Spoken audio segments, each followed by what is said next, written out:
Okay, this is 4.1. This entire section will be in the unit on rational functions. This is called rational functions when we have the variable on the bottom.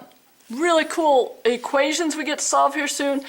This one we're just graphing, and I bet you can already tell what it's going to do. This is the parent graph, 1 over x, and so it's graphed this way. And in class, the students started looking at these, and they were like, whoa, this looks almost like they're inverses of each other within the same graph. The only thing that keeps them from really being that way is that you've got the negatives on part, the positives on others. But the reason that it does that is because it is a reflection of itself over that xy line. So what are the domain and ranges of the function? Well, it looks like all real numbers except for right there. So the way that we show that is domain, the x can't equal 0, and the range, we just tell what the y can't equal, which is, for this graph, is 0. Is the function increasing or decreasing as x goes less than 0? Remember, increasing means it goes uphill as you go to the right. This is increase. And downhill is decrease. Well, you literally need to come over to the graph and look at that. It's going that way. As the x goes to 0, it's going that way. Which is that? Decrease. As the x is going greater than 0, which way is that? It's decrease as well. Neither of them are increase. Okay, if a is a non-zero number, both a and 1 over a have the same sign. So if they're positive, your input would be a, your output would be 1 over a. They're both positive, positive, positive. If they happen to be negative, then the output is going to be 1 over negative a, which is negative. You saw that up here. Negative, negative, positive, positive. So could you please reason for me why we're graphing these graphs in the first quadrant and the third quadrant? Remember, the quadrant numbers go 1, 2, just like the clock. Just go counterclockwise now. The 1 on the clock's up here, then go 2, 3, and 4. Okay? And you should be able to reason for me if my input and output are positive, positive, why I'm in the first quadrant, and if my input is negative and my output is negative, why I'm in the third quadrant. Please explain that with your own words. Okay, next page. All that you need to do, up here. It talks about if A is a non-zero, then look, it looks like we've got inverses of each other. They're just reciprocals of each other. And so it asks, what does this fact tell you about the symmetry of the graph? I already pointed that out on that graph. I already talked about that. Rewind if you didn't hear me. Okay, now we're going to talk about in behavior. Let me back my camera up just a little bit here. I think you can still spot this. So, end behavior, first off, let's make sure that you're inputting these correctly. So you just put the 100 on the bottom, so it's 1 over 100. Or you can write it as 0.01. 1 over 1,000 equals 0.001. Go ahead and follow the pattern down.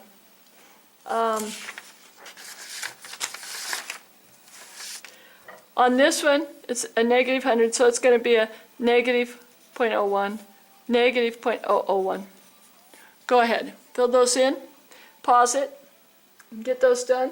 And then we're looking at this and we're saying, well, x is increasing, so we're going on our graph. If we picture our graph, we're going way out this way on our x-axis. Think about your parent function. It was right here. What was happening to your y values as you went out here on the graph line?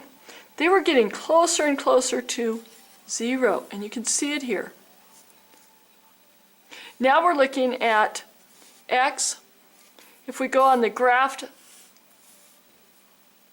grid out to the negative infinity on x, what's happening down here to your parent function? It's getting ever so close again to that 0. Okay. Down here, we look at another thing.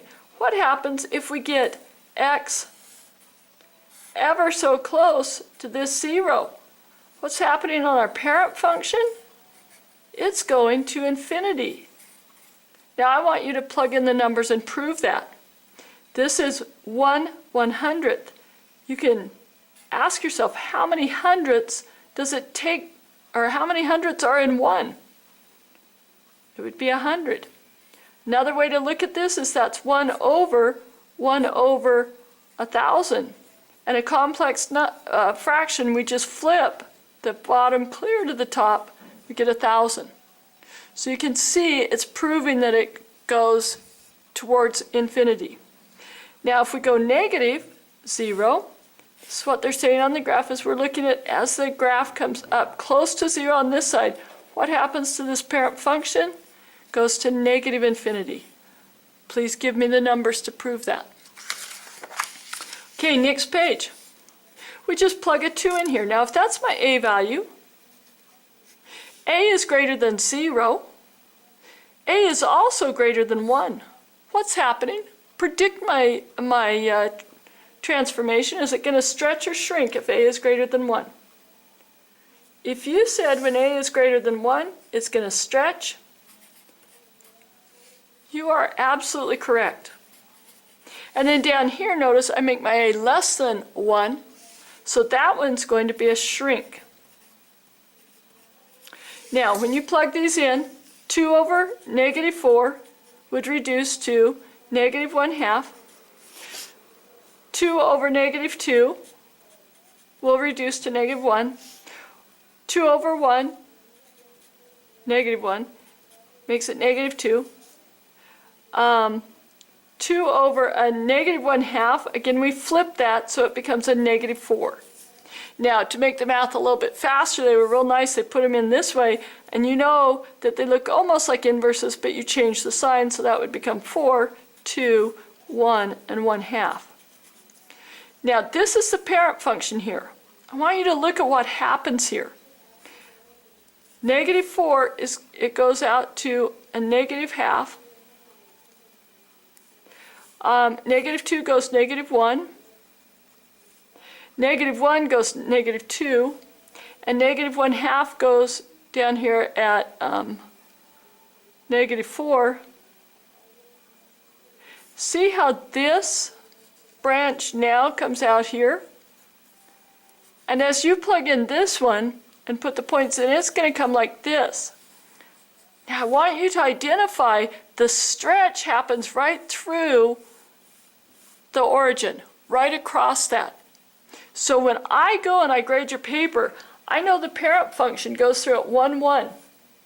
So what I'm checking for you guys is that when it's a stretch, when that's bigger than 1, that your stretch goes outside of the 1, 1.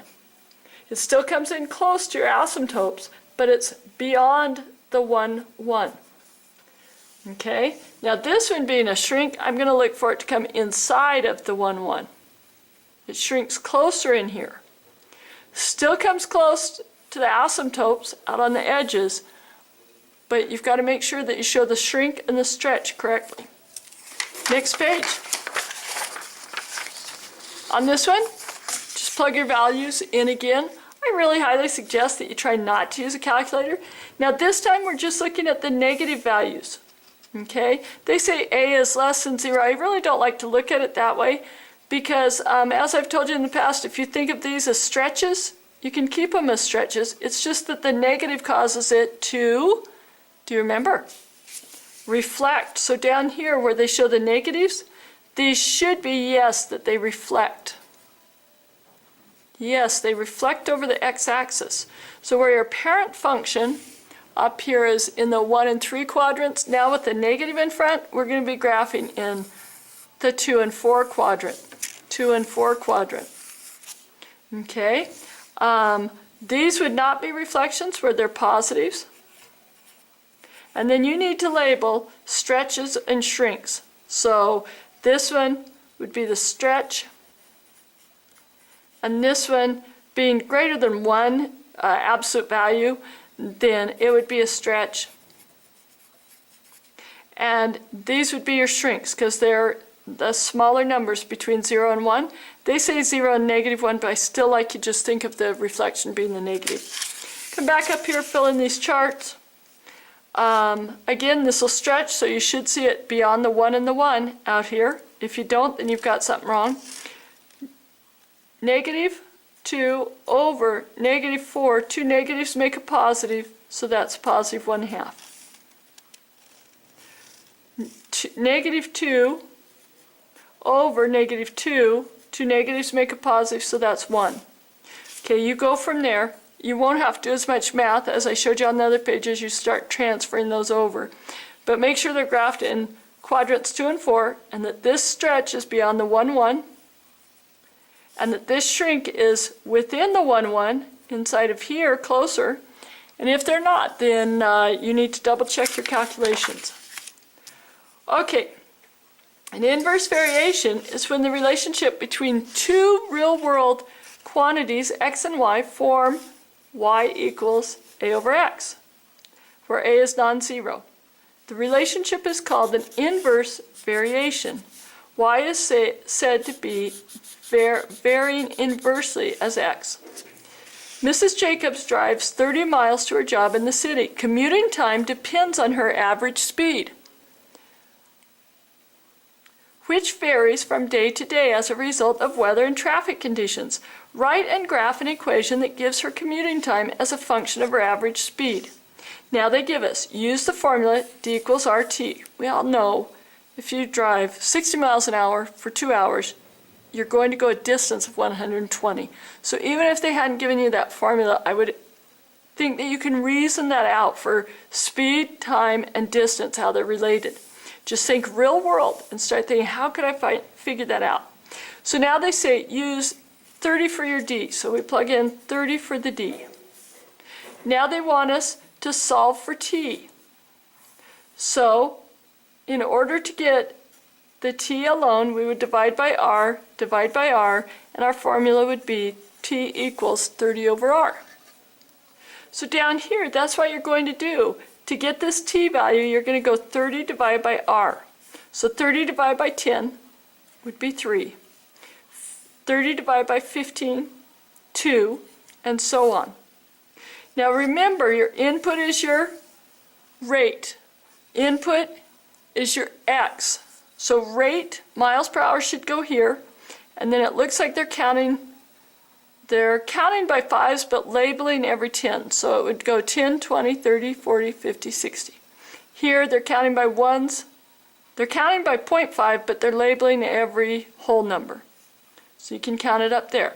Now time, remember, is the time that it takes her to travel to work. It's the commuting time. So when you label over here, don't just write time. It's commuting time or time to get to work. And as you draw this, you will see our inverse type of a function where y is inversely related to x. It's just like the functions we've been graphing. It says, why does the graph consist only of the branch in quadrant 1? Why wouldn't we be over here in quadrant 3? What's wrong with our rate being over in this section of your x-axis? What is this section? And what's wrong with your time being down here in this section of your y-axis? There is a problem with these numbers for time, or these numbers for rate. So make sure and explain what that problem is. Talk to people that were in class if you aren't sure, because we discussed that. Do equal changes in average speed result in equal changes in commuting time? If you're unsure of what this is saying, I am saying look up here on the graph. If you drop your speed, if you increase your speed from 10 miles per hour to 15 miles per hour,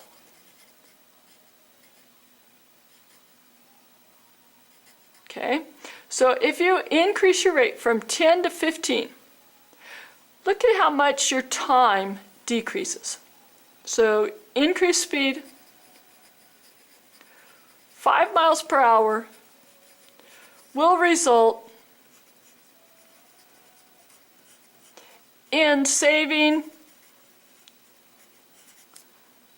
blank hours commuting. Now what it's asking is, do equal changes always result in equal? So then I want you to go up here to, let's say, 55 miles per hour and increase to 60 miles per hour. And tell me that increase of 5 miles per hour, does it result in the same amount of hours commuting? If it does not, realize that is a life lesson. Okay? Look at the difference in what happens here. And really think about it in life when you're out on a freeway and you're increasing your speed. Are you really making that much of a difference? Okay? Drive safe. This is your homework. These are just like what you did in the package. Make your X and Y chart here and then graph that. That'll be a shrink. This will be a reflected stretch, so get that one graphed. If you need numbers for your T-charts there, I gave some kids some really good numbers that were nice. You could use -3, -1, -0.1, -0.3 for that one. And then likewise on the other half of it, you would go 0.3, 0.1, 1, and 3. You know, so make your T-charts with that. Plug it into this, and you'll get your answers, and you'll get your 2 branches. On this one, you could use the same as what they have in the packet: -4, -2, -1, and -1/2. Okay, now we'll go down to this part. We're looking at the hourly rate that this kid gets paid compared to his time. Okay, so in other words, he's getting paid to mow lawns, and if he takes a lot of time, then his rate, how much he gets paid an hour, goes down. Okay, they do give you the formula, P equals RT. Your total pay equals your rate times your time. Now, our input is T, so we want to get the R by itself. We're figuring out his rate. So to do that, we divide by T on each side, and we get the total pay divided by T equals our rate. Now it says that our total pay is 20, so to find your rate, you're going to take 20 and divide by the T, whatever that happens to be. So a half will go into 20. How many halves are in 20? 40. So he's making $40 an hour when he only needs a half an hour to do the job. Okay? Don't forget, this is your input, so the time should go along here. Go back up in there and explain what kind of time it is, whether it's time on the job or whatever it might be. And then these are labeled sequentially here. And just look at how it's labeled so far and you'll get the rest. This one also, you can figure out the labeling by the first one. And this is your rate of pay up here. Okay? Be able to talk about this in class. We'll see you in class.